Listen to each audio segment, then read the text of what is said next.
Guys के छ खबर सबैजना सन्चै आएर हुनुहुन्छ होला फोन एकदमै ठिक छ र त्यो पछाडि एउटा युट्युब भिडियो लिएर आएको छु खासमा चाहिँ म आज जान आँटेको बेस्ट बाई हो कि अनि कोही कस्तो दामी खालको सायद स्पेक्ट्रम हुनुपर्छ उता माथिपट्टि तपाईँले देख्नुभयो नि त्यो स्पेक्ट्रमको होला सायद केही हुनुपर्छ त्यो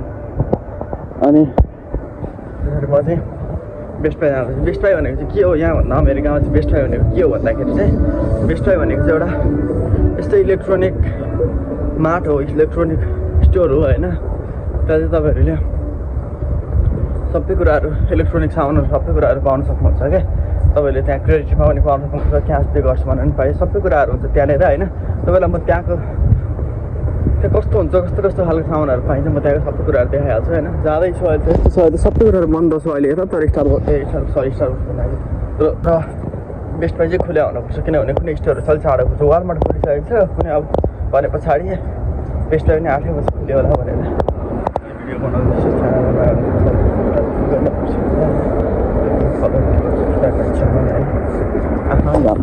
अनि जाँदैछु म चाहिँ होइन अब हेरौँ न कस्तो हुन्छ अनि यो भ्यू मलाई दामी लाग्यो क्या गाई यो जुन भ्यू छ नि त्यो दामी लाग्यो क्या यो जुन तपाईँ देख्नुभएको छ नि यो माथिको टपको यो दामी लाग्यो मलाई चाहिँ होइन अनि त्यही हो च्यानलमा सब्सक्राइब कमेन्ट गर्न बिर्सिनु होला म देखाउँछु पार्किङ सार्किङ सबै भइसक्यो यहाँको फेरि वातावरण यस्तो दामी छ कि होइन देख्न सक्नुहुन्छ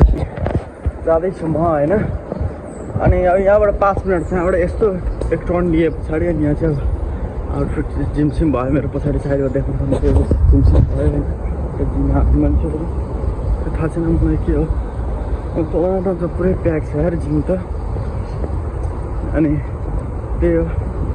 जाँदैछु धेरै पछाडि भ्लग बनाएको तपाईँले मेरो कपाल पनि मैले बाँध्नुपर्ने अवस्था आइसक्यो मैले लामो बनाइसकेँ कपाल गाई चाहिँ होइन अब अझै त्यति बनाउँछु अहिले त्यति आयो फेरि त्यति बनाउँछु अनि त्यस पछाडि अनि तपाईँहरूलाई म फेरि देखाउँछु हेर्नु कस्तो देखेको छ मलाई त्यहाँ देख्नु सक्नुहुन्छ म हिँडिरहेको छु होइन अनि जाँदैछु सही छ यस्तै छ हेर्दा हेर्दै 3 वर्ष हुन आँटिसक्यो हौ अमेरिका आएको पनि अब मैले सबजनालाई मिस गरिरहेको छु है मेरो सब्सक्राइबरहरूलाई अनि अब म भ्लग चाहिँ रेगुलर हाल्न पाइरहेको छैन भन्छु मात्र हाल्नै पाइरहेको हुन्न अनि हेरौँ के कस्तो हुन्छ अब एक ट्रन अर्को आयो यति बजारहरू छ नि अब यहाँबाट एकदम यस्तो भित्र साइड लिए पछाडि अनि त्यहाँबाट स्ट्रेट छ होइन तपाईँलाई देखाउँछ त्यहाँ पुगे पछाडि एकैचोटि भ्लग स्टार्ट गर्नु म जस्तो के हुन्छ अमेरिकामा भन्दाखेरि यो त जुनसुकै सानो गल्लीमा पनि हुन्छ ठुलो मेन हाइवेमा पनि हुन्छ के हुन्छ भन्दाखेरि म फर इक्जाम्पल यहाँबाट बाटो क्रस गर्दैछु अहिले होइन बाटो क्रस गर्नु पऱ्यो भने मैले यहाँ एउटा बटन थिच्नु पर्ने हुन्छ कि त्यो साइड जानको लागि चाहिँ बटन थिच्नु पर्ने हुन्छ क्या अनि त्यो साइड जानको लागि मैले त्यो बटन थिचे पछाडि त्यहाँनिर चाहिँ अब मान्छेको साइन देखेको त्यो स्ट्रेट त्यहाँनिरको अनि त्यो देखाए पछाडि अनि मान्छेको साइन देखाइसक्यो भन्दा पछाडि अनि तपाईँहरू देख्न सक्नुहुन्छ कि म चाहिँ अब जान मिल्छ देख्यो नि त्यहाँनिर होइन अब त्यो साइन प्लेट के मिन्स गर्छु भन्दाखेरि चाहिँ म जान मिल्छ भन्ने कुराहरू जस्तो त्यहाँनिर पिलिक पिलिक गरिरहेको छ नि अहिले त तर अब त्यहाँ मान्छेको साइन देखाए पछाडि चाहिँ वाक भन्ने साइन देखाए पछाडि मात्र हिँड्न पायो त्यो पछि सेफ भयो कि हेर्दाखेरि सिम्पल कुरा हो नि त अमेरिकामा यस्तो भइहाल्छ नि भन्ने कुरा हुन्छ अब यसले कति कुराहरूमा एक्सिडेन्ट गइरहेको हुन्छ क्या उता जानु पऱ्यो भने त्यो साइड जानु पऱ्यो भने अब यहाँबाट बटन थिच्ने अनि त्यताबाट जाने साइड देखाउँछ क्या त्यो भनेको हेर्दाखेरि चाहिँ अब फास्ट हेर्दाखेरि चाहिँ सिम्पल देखिन्छ होइन तर त्यो एकदम एकदम अर्कै खालको डेभलपमेन्टको रूपमा लिन सकिन्छ क्या त्यो गाई चाहिँ अब गफ गर्दा गर्दै आइसक्यो सेट म्यान बेस्ट बाई त बन्द रहेछ नि त गाइस यहाँबाट थाहा पाइसक्यो कि बेस्ट बाई बन्द छ म यहाँ गएर काम भयो त ल देखाउँला भनेको अब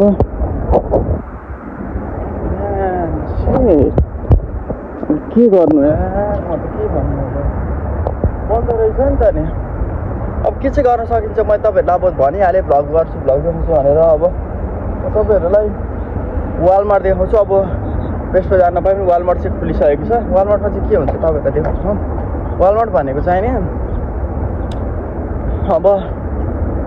अमेरिकामा वालमार्ट भन्दा चाहिँ के भनिन्छ भन्दाखेरि त्यहाँ चाहिँ हरेक कुराहरू सामानहरू पाइन्छ क्या अब घराइसी सामानहरू खाद्यान्न ग्रोसरी सबै कुराहरू पाइन्छ क्या एकै ठाउँमा तपाईँको सबै कुराहरू पाइने भयो पछाडि अनि मान्छेहरू वालमार्ट जान्छन् अब वालमार्ट गएर वालमार्टको भिडियो चाहिँ तपाईँलाई देखाउँछु म है त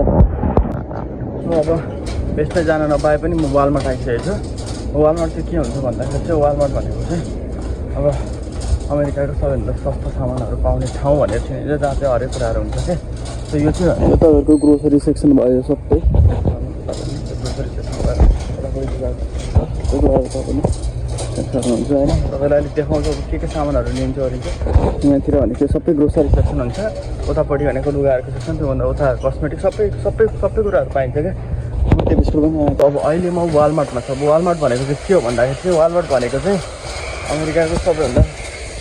सस्तो सामानहरू पाउने ठाउँ र सबै सामानहरू पाउने ठाउँ चाहिँ अमेरिकाको अब यो वालमार्ट भन्छ। यहाँनिर लुगा धुने साबुनहरूदेखि भाँडा माझ्ने साबुनहरूदेखि रुमहरू सफा गर्ने यतातिर टावलहरूदेखि यतातिर तपाईँहरूको पाउने कुराहरू सबै यहाँनिर हुन्छ होइन। टिस्यु पेपरहरू भयो, अफिस पछाडि होइन, बास टिस्युहरू सबै कुराहरू पाउने भनेको त्यहाँ हुन्छ। अब यो भनेको तपाईँको ग्रोसरी उतापट्टिको ग्रोसरी यतापट्टिको टिस्यु सेक्सन सबै जस्तो अब यो चाहिँ वालमार्टको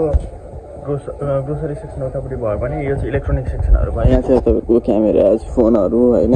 तपाईँलाई चाहिने किटहरू सबै कुराहरू यहाँ चाहिन्छ। कम्प्युटर ल्यापटपहरू सबै कुराहरू चाहिँ यहाँ पाइन्छ। अब यो चाहिँ राम्रो छुट्टै सेक्सन हुन्छ, तर अलमोस्ट सबै कुराहरू नै पाइन्छ क्या वालमार्टमा। सो त्यो भए पछाडि मान्छेहरू आयो चट्ट सामानहरू सबै चाहिएको सामान लिन पनि पाइयो। अब जस्तो यहाँ क्यामेराहरू पनि छ, तपाईँलाई देखाउँछु म। अब यो क्यामेरा $108 छ, यसको यो क्यामेरा $113 छ, यो क्याननको क्यामेरा $579 छ। र अरू क्यामेराहरू पनि जस्तो यो क्यामेरा छ $269, यो क्यामेरा छ $239 प्लस ट्याक्स यिनीहरू। तर यस्तो हुन्छ कि वालमार्टमा हरेक सामानहरू पाइन्छ क्या। तपाईँलाई देख्न सक्नुहुन्छ, तपाईँलाई त्यही दिएको छु खास त्यो भएर चाहिने सबै कुराहरू यहाँतिर देख्न सक्नुहुन्छ।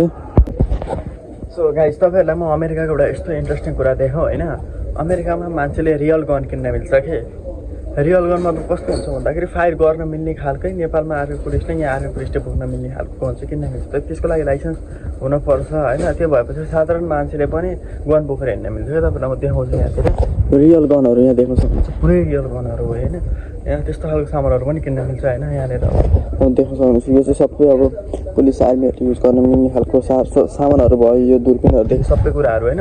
तर मान्छेले के भन्नुपर्छ त्यहाँनिर भन्दाखेरि चाहिँ हन्टिङको लाइसेन्सहरू, यो फिसिङ लाइसेन्सहरू सबैको लाइसेन्सहरू चाहिँ हुनु पऱ्यो। त्यसपछि मान्छेले रियल गन पनि किन्न मिल्छ कि। अनि त्यसको सेटहरू पनि देखाउला दिएको छु म यहाँ सुन्दै जानु मिल्छ होला। अनि देख्न सक्नुहुन्छ अब यो रियल गनहरू छ क्या। रियल गन पनि किन्न मिल्छ अमेरिकामा कि। त्यसको लागि तपाईँको लाइसेन्स भयो भने कि साधारण मान्छेले पनि त्यस्तो गनहरू बोकेर हिँड्न मिल्छ कि यहाँ। त्यही भएर पनि कति कुराहरूमा चाहिँ नि अब त्यो फायरिङहरू हुने, गन हुने होइन, हान्ने मान्छेहरूले अनि त्यसरी सुटिङहरू हुने कारण चाहिँ के भन्दाखेरि यसरी साधारण मान्छेले किन्न पाउने भएको कारणले गर्दाखेरि चाहिँ यस्तो भएको है त।